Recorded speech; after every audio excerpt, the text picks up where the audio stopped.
Greetings, cartoon connoisseurs, and welcome to the Animation Conversation, where we explore the art form from pencils to pixels.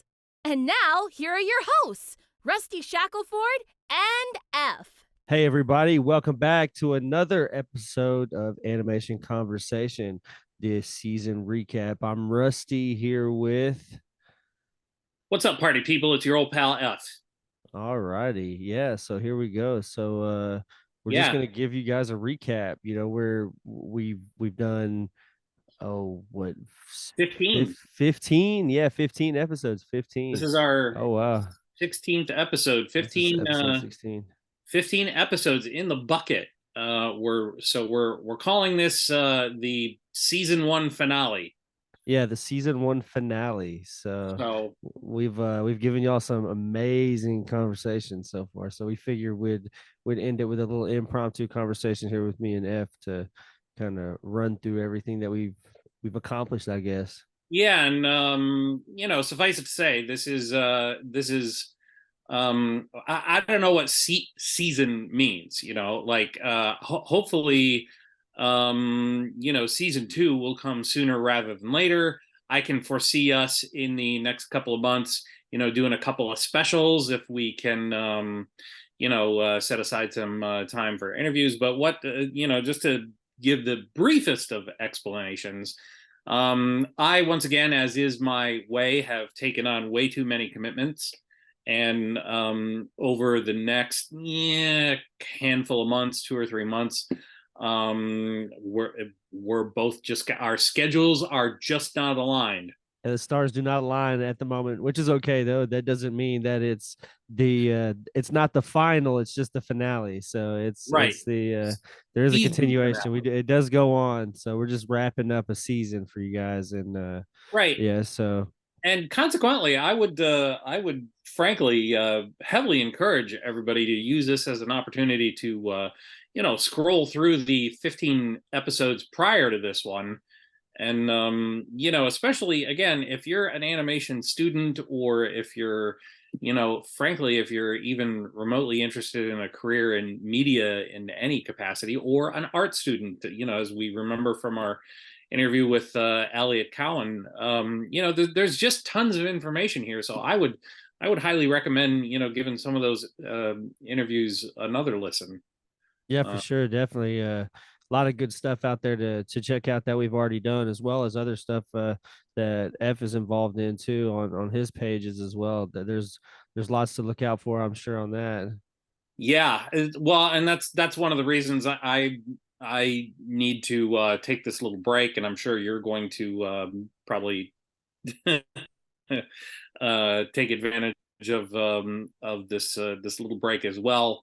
I haven't really gone into it in great detail, but anyone who's been following me on Twitter knows that I essentially started a virtual animation studio called Fountains Pen Productions that I'm basically running with a team of like 125 different people so far, and I just got told that we need to add more. And we are making cartoons, and by we I mean I oversee everything, and it's all based on my material, but it's mostly 120 something independent animators working under me, and sort of working within my mentorship to make brand new cartoons. So over the next few months, and we're going to start premiering stuff, and a lot of it are just going to be like little quickie shorts and that sort of thing, and they're not going to be overly complex. But we are also producing 3 full pilots, like 3 full television style pilots, and they're going to be broadcast quality. We've already had people from other various sources express interest in them and stuff like that. So we've got big stuff on. Yeah, that's and awesome. It's one of the reasons why I needed to take this little break. Now, all that being said, one of the things I get asked a lot on Twitter, like over and over and over again, is how do I get to be a writer in animation? And when are you going to be looking for writers? I want to be a writer. I want to be a writer. If you want to in particular, if you want to be a writer in animation, and in particular, if you are interested in writing for anything I'm working on, you should be watching the Adria Walden and Eric Trueheart interviews on Animation Conversation right now, and you should be watching them over and over and over again.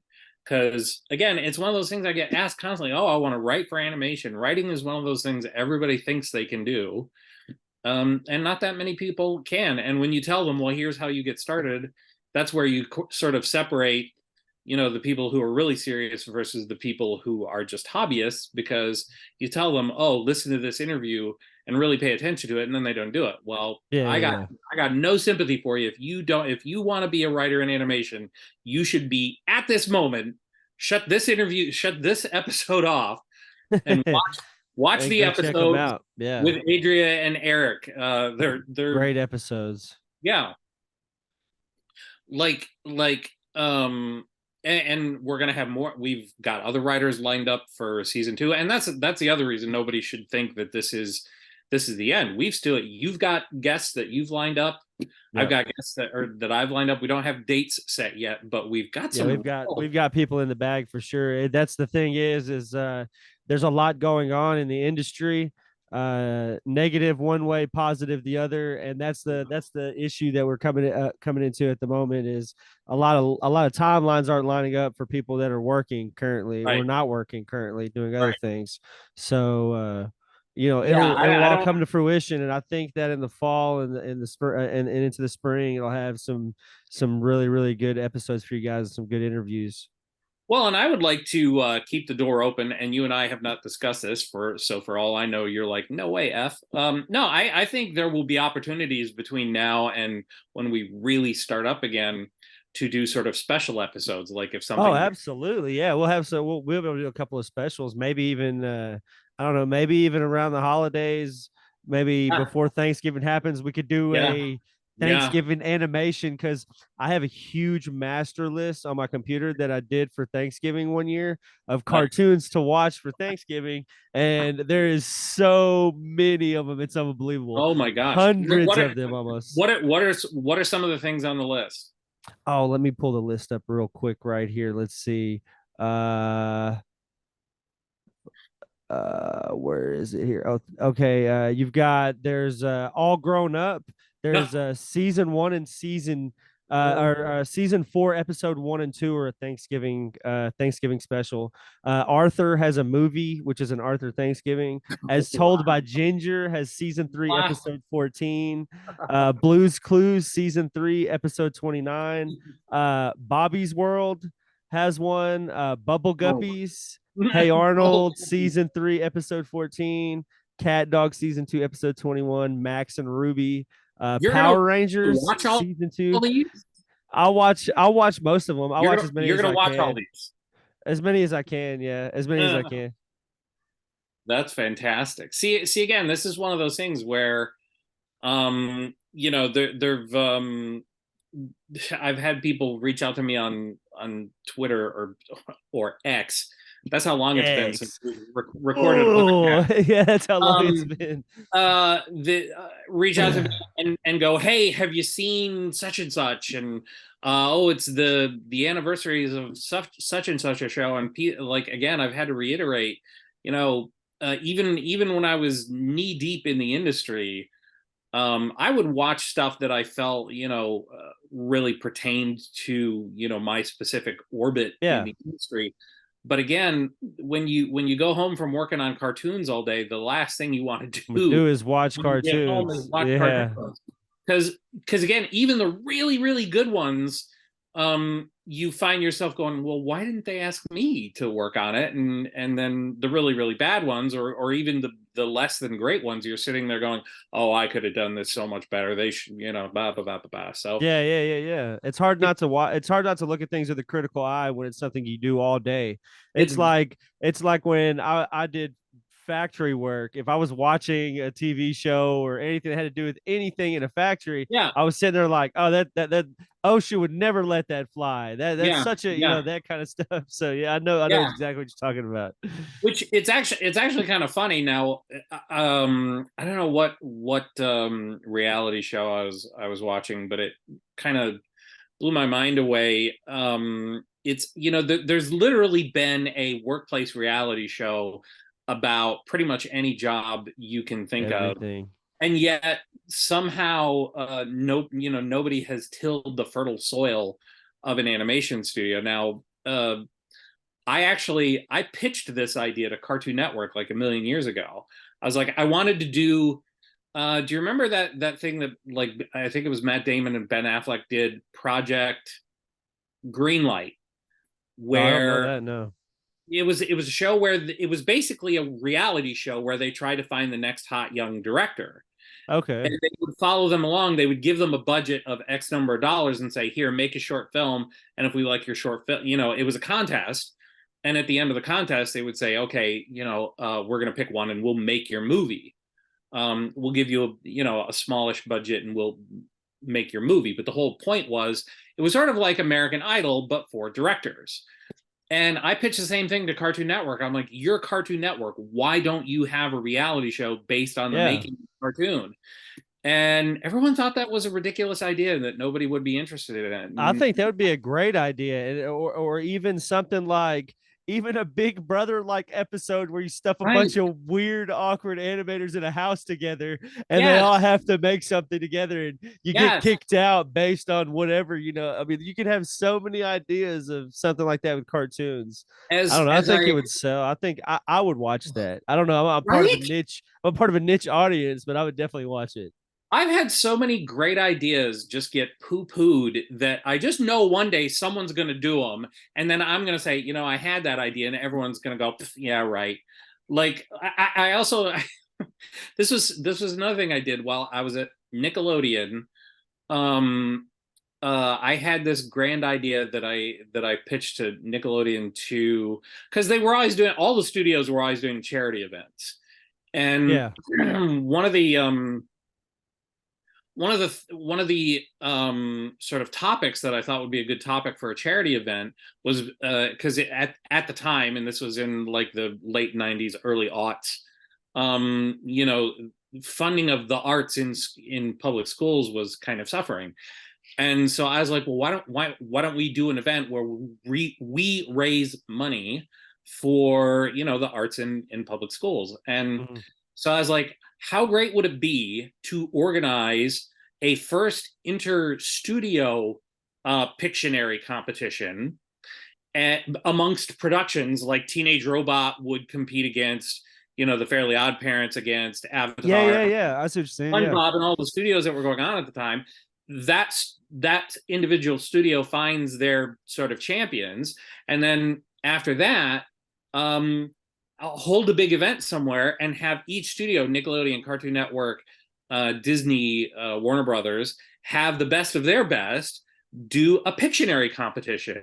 Oh, that would be and then awesome. at that event, auction off the winning drawings, and it all goes to this charity. I thought that was a fantastic idea. And, once again, something to sort of bring all the studios together and, and do a good thing. And once again, everyone's just, oh, yeah, okay. I think that would be a great thing. And I could see why an executive would turn it down, but from an audience perspective, that's what we all want to see. That's the other thing. They could have broadcasted. It would have been amazing. And that would have been great.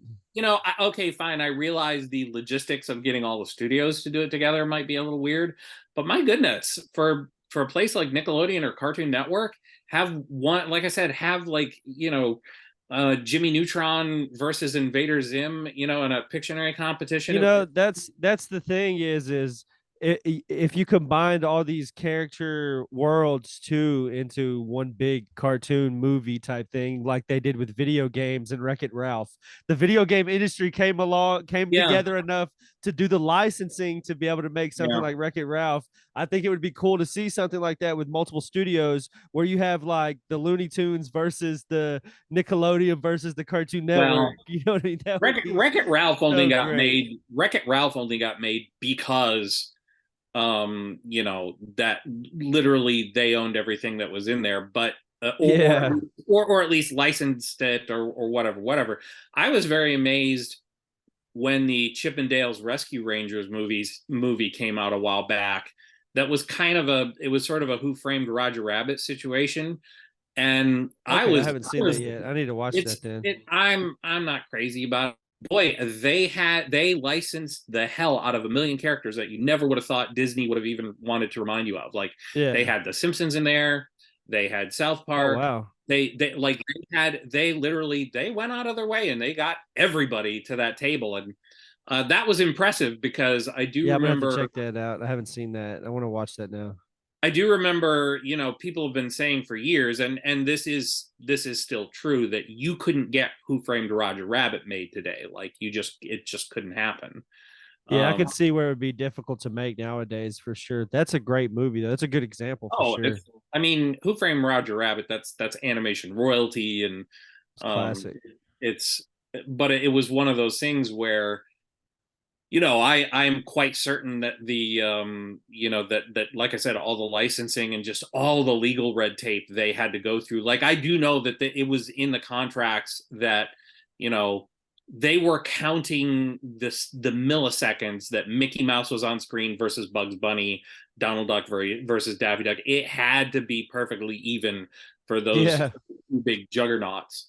And one thing I remember hearing was one of the only characters that they wanted to put in there, but they couldn't get in there because I think it had something to do with they couldn't figure out who exactly owned the rights, was Popeye. Popeye. Yeah, Popeye was an old Fleischer cartoon. Yeah, so I guess it's one of the Fleischer. I guess the Fleischer family is the one that owns that, correct? Well, that's the thing. They don't own the character of Popeye. Maybe they do. Somehow I think it's Universal or something now, but they like at the very end when it's all the cartoons gathered together, they really tried to get a little bit of everybody, and they did get Betty Boop, which is Fleischer. That I think they got Coco the Clown and even Woody Woodpecker, and you know, they got as many cartoons as they could for that time. But I seem to recall hearing that Popeye was one that they really desperately wanted to get in there but couldn't. But anyway, so as we're recording this, it's Labor Day of 2023. It is Labor Day, yes. This is so of our and this is our, if you're just tuning in, this is our wrap up of season 1 of the Animation Conversation. When you think back, Rusty, of all of our interviews and of all of our conversations, what are some of the things that stick out to you? The willingness for everybody to participate, for one. I don't know, for me it was just the authenticity of the conversations. We had some really genuine people, and not only just genuine people, but genuine people having genuine conversations, and I think that's what our whole show was. The whole premise of what we wanted. Of all our interviews, I'm not asking you to pick favorites, but who did you, because again, as you're coming from the perspective more of a, you know, of the audience, who would you say you learned the most from that you didn't know about before? Elliot, I guess. And I guess it's because we have I understand like his background being in a rural area, you know, and finding animation still, even though you're in this area where nobody cares about cartoons, nobody cares about animation, and that's, you know, it's where we connect too. So, you know, the aspect of being from a small town in a small place and dreaming big from a small town in a small place, and then pursuing things that you love regardless of what it takes to pursue them. So I think it was just that kind of connection with it, and then never really having heard of him before, and then going through and seeing all all of the art and stuff that he's done, and interacting with him on Twitter for the last few months and everything too. You know, I'd have to say that Elliot is that was probably my favorite interview. You're talking about Elliot Cowan. Elliot Cowan, and that's probably where I learned the most of somebody that I didn't already know about. Well, and again, for people who are interested in getting into the industry, that is a yet another perfect example of a great interview. If you haven't listened to it, my goodness, you should listen to it, because he got into it. You know, similarly to me, he went in through sort of the side door. He didn't have a path that followed the usual, you know, my parents paid for me to go to Cal Arts and then I got hired at Disney path. Yeah.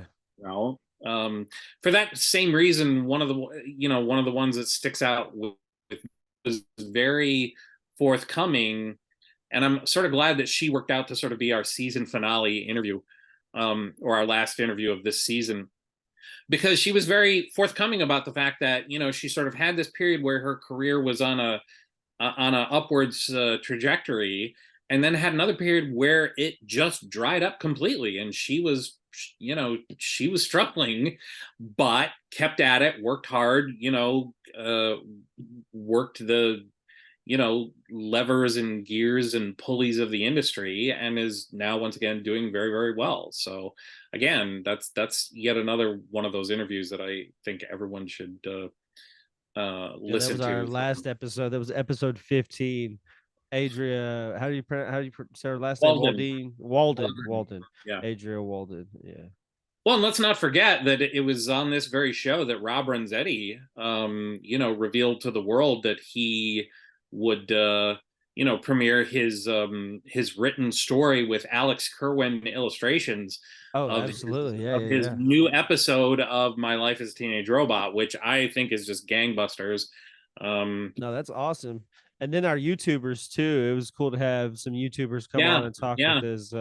LS Mark and Veronica and Jelly. It was cool to have those guys, which I appreciate them coming on. That's I mean, you know, not every day you get to have YouTubers coming on and talking about their projects and stuff like that, which is neat. I think that's one of the unique aspects of our show, is that we're not just talking to people who are making these big, huge projects. We're talking to you know, YouTubers and things like that, and people who are in the independent scene like Elliot. So there's way more to come for sure. Yeah, and I mean, again, I no hyperbole. We really do have some A-listers.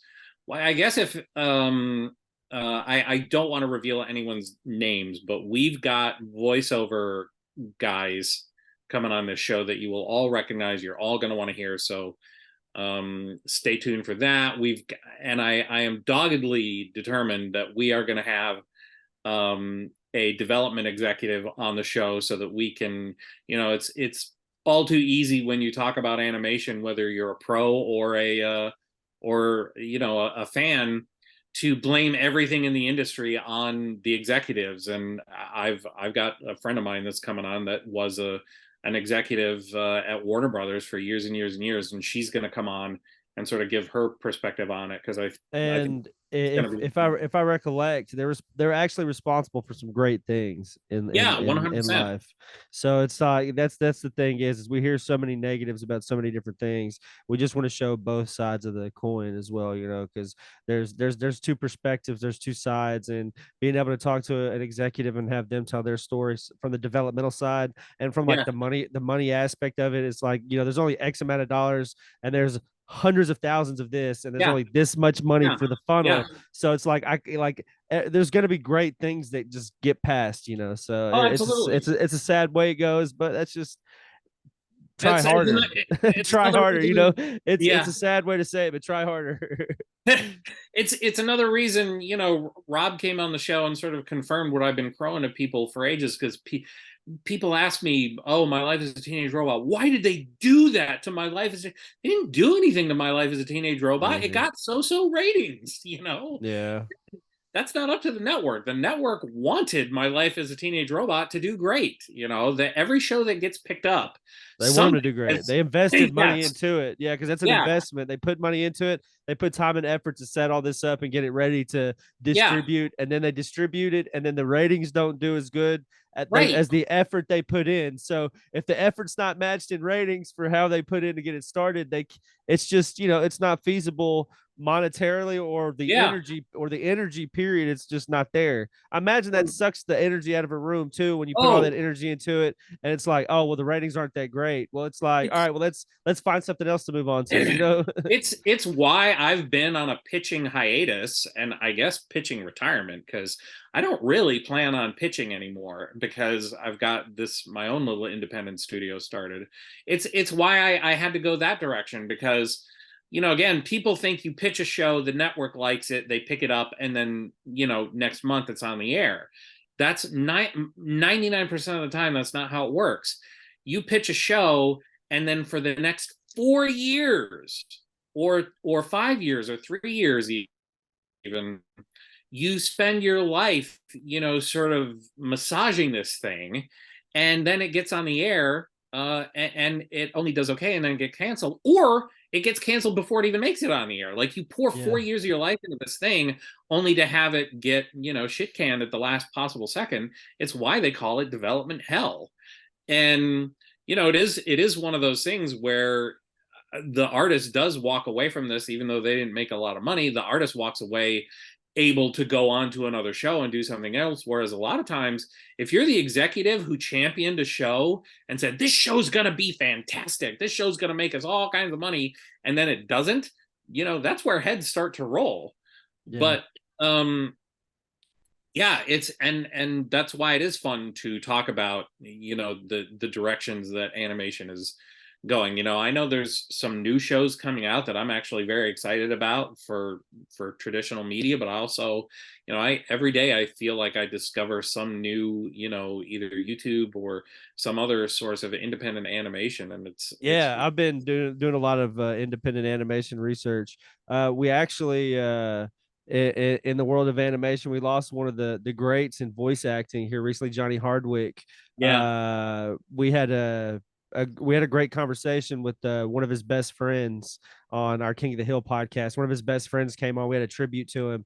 But so that's a show I'm still looking forward to. The new reboot, or not reboot, the revival of, or whatever you want to call it. It's a continuation. It's not a reboot. It's a continuation. So however that's going to go now, I don't know. Everybody, the conversations on the fan pages and stuff, they're just a bunch of blood-sucking heathens. That, like, they can't even let the guy be dead a month, and they're already picking apart at the character, and who's gonna do it, and AI this, and they can AI this and AI that. Well, there's this new trend of music where they're taking cartoon characters' voices, like Hank Hill and Dale Gribble, and they're doing it with like Hank Williams songs and stuff like that. And I'm not gonna lie, it is entertaining, but it has no place in professional television or entertainment, or anything like that. I think I'm not gonna lie, I find those things hysterical, absolutely hilarious. Nobody's making any real money off of them. It would be one thing if people were making profits off of those, but there's a ton of, and this, I feel like I've had it up to here with the conversation about AI and how spooky and scary it is, and maybe I should be more scared, but I'm just not. I'm not in favor of AI taking jobs, but I don't think AI can take the job of anybody who's actually creative. And no, it can't, not at all.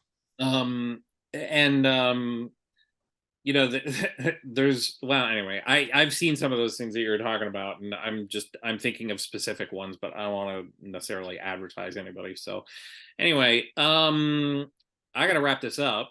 Yeah, absolutely. It's been great. again, everybody, thanks for sticking with us for the 16th episode here in our series season finale, our wrap up of this great run of episodes. You got anything to add? Please just go to Fountain's Pen Cartoons on YouTube and follow me on Twitter and all that stuff. I'm easy enough to find. But please like, share, and support our efforts, because like I say, we're trying to give a foot in the door to independent animators that haven't had a chance to show their quality. And holy cow, are you going to be blown away by some of the stuff that we're doing. But that's all I got. So we will see you for season 2. Zigga zigga ah, party people.